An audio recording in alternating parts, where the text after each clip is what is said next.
Buenos días, Denis. Buenos días a todos. Bueno, felices todos con el triunfo de la TRI. La diferencia la hace el profesor Quinteros.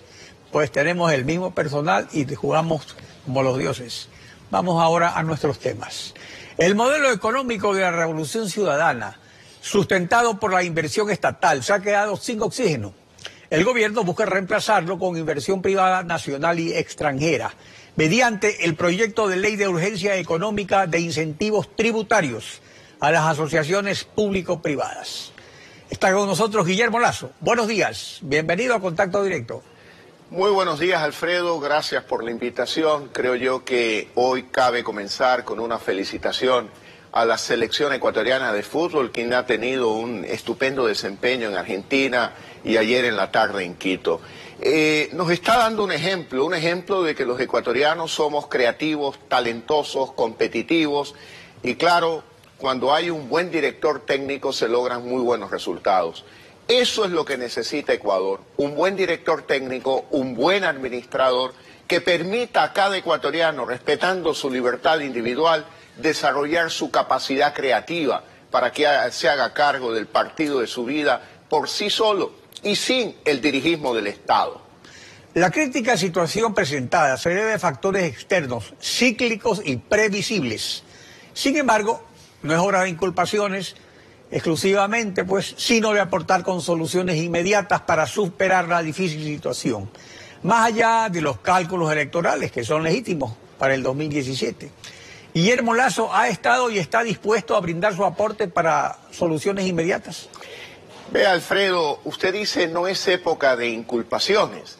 Es que cuando aquella inculpación es el factor fundamental de la crisis, no podemos quedarnos callados, no podemos ser cómplices de una situación que está afectando seriamente a la economía y a la generación de empleo en el Ecuador. El responsable de esta crisis se llama Rafael Correa Delgado. Él es un mal administrador y causante de esta crisis. Hoy, con paños tibios, plantean una ley de alianza público-privada, cuando la mejor alianza público-privada es la actitud de un gobierno que respete al sector privado, que respete el espacio del protagonismo que tiene en el desarrollo del país y en la generación de empleo. Y ya vemos que en los últimos 9 años lo único que ha habido es críticas y una actitud agresiva como la del discurso del 9 de octubre en contra de los sectores privados ecuatorianos. Con una ley no se va a superar esta ideología del dirigismo de un Estado cuyo modelo ha fracasado. ¿Por qué? Porque se apoyaron en los altos precios del petróleo, en el alto endeudamiento público y pusieron a un lado a los ciudadanos.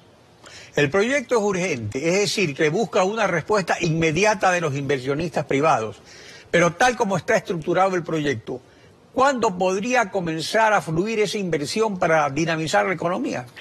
Mire, Alfredo, yendo al proyecto en específico, creo yo que es un proyecto muy restrictivo. Simplemente aplica para 3 actividades fundamentales: puertos, aeropuertos y carreteras. Deja de lado a muchas otras actividades.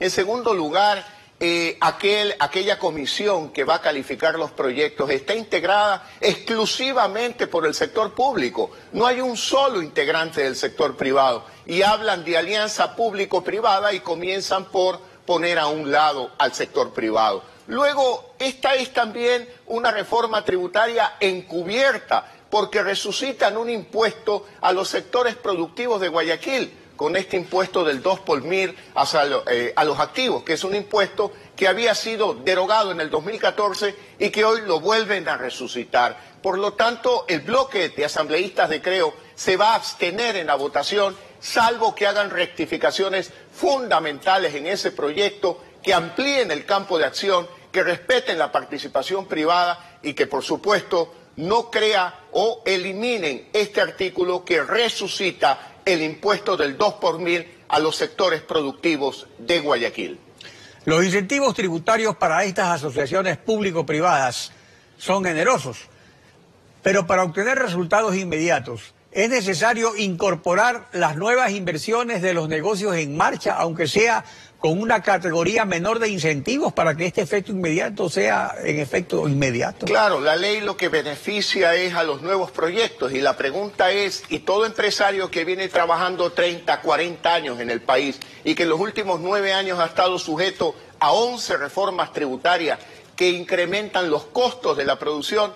Ellos no. ¿Ellos qué? Simplemente se quedan viendo lo que sucede con nuevas inversiones. Miren, el mejor acuerdo de alianza público-privada es la actitud de un gobierno que respete al sector privado, que genere confianza, que genere credibilidad.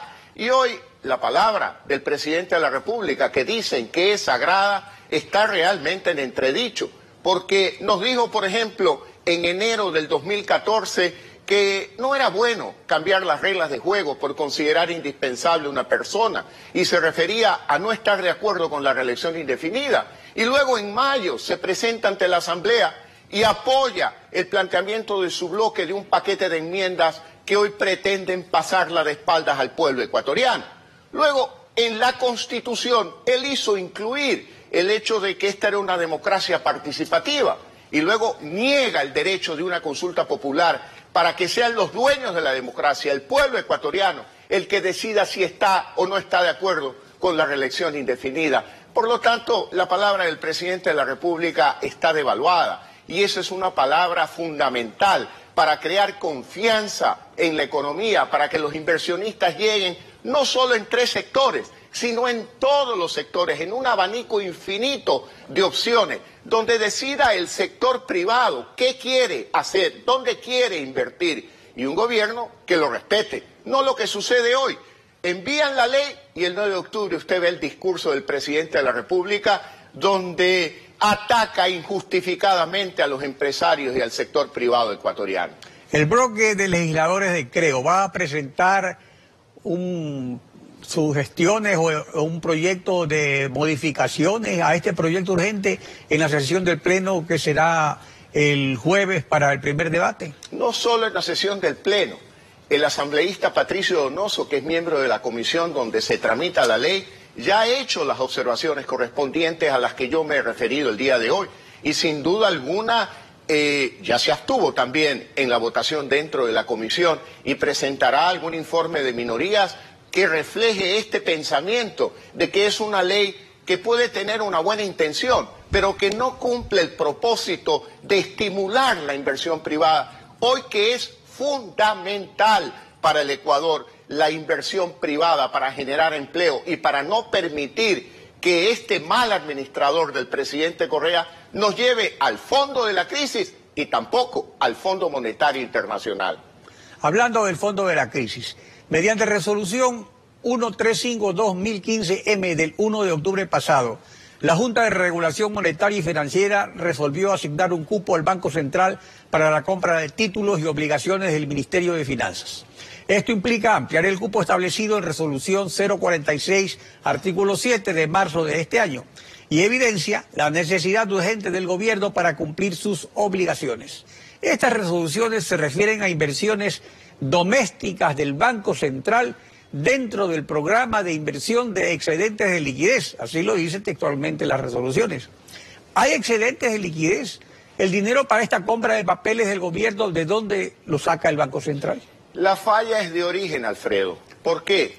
Porque en una economía sana hay un Banco Central independiente que actúa de contrapeso a la política tributaria, fiscal del gobierno nacional. Pero en este caso, con esa reforma del Código Monetario, lo que se ha logrado es entregarle otro poder más al gobierno nacional. ¿Para qué? Para que lo mal utilice, porque no deberían utilizarse las reservas del Banco Central para adquirir bonos del Estado y así seguir financiando el dispendio de los recursos públicos, porque un mal administrador como Correa lo que ha hecho es malgastar una gran bonanza petrolera de los últimos 9 años, donde ha tenido la oportunidad de administrar 230.000 millones de dólares, y ya vemos cómo los ha malgastado con esa inversión de 1.200 millones de dólares en la refinería del Aromo, donde no existe refinería del Pacífico y donde en el Aromo solo hay un terreno que produce maleza. Por lo tanto, la solución no es darle más recursos al gobierno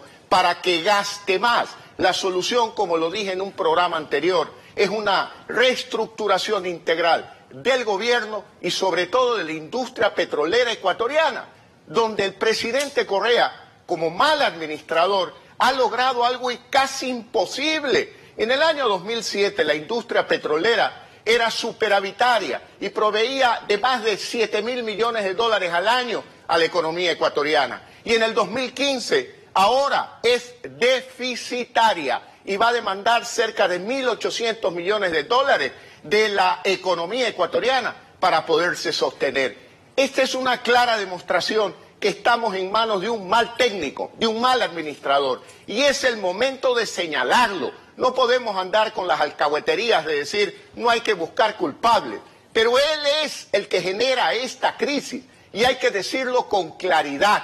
Aquellos que estamos convencidos de cuál es el camino correcto para volver a transitar por el crecimiento económico, para generar oportunidad de empleo para la familia ecuatoriana. No podemos soslayar esta situación y tenemos que advertir que el principal factor de la crisis es que el Ecuador hoy está en manos de un mal administrador como lo es el presidente Correa. Según las últimas proyecciones del Fondo Monetario Internacional reunido la semana pasada en Lima sobre el crecimiento del PIB en los países de las Américas, la única economía dolarizada que se contraerá es la del Ecuador. Las otras tres economías dolarizadas del continente van a crecer, mientras que la del Ecuador solo crece 0,6%, Panamá crecerá 6%, Estados Unidos 2,6% y El Salvador 2,3%. ¿Se está aprovechando el superdólar o se le reprime con un impuesto o también es el culpable de lo que está pasando? Pero vea usted, Alfredo, solamente hago una corrección. Las predicciones del Fondo Monetario para la economía ecuatoriana en el año 2015 es un decrecimiento del 0,6% y lamentablemente es una de las tres únicas economías de Latinoamérica que van a decrecer junto con Venezuela y junto con Brasil. Hay otras economías como Perú, como Colombia, que son nuestros vecinos, que van a tener crecimientos promedios por encima del 2%, 2.4% en el caso del Perú. Por lo tanto, no podemos admitir esta supuesta palabra sagrada del presidente de la República que nos dicen estamos bien porque América Latina está muy mal. Eso, como dice el dicho popular, mal de todos, consuelo de bobos. Por lo tanto, lo que debe hacer el Ecuador es competir con los mejores de América Latina, no compararse con Venezuela, que es lo peor en materia económica hoy en América Latina. Guillermo Lazo, gracias por acompañarnos en Contacto Directo. Muchas gracias, Alfredo, por la oportunidad de estar presente. Denise.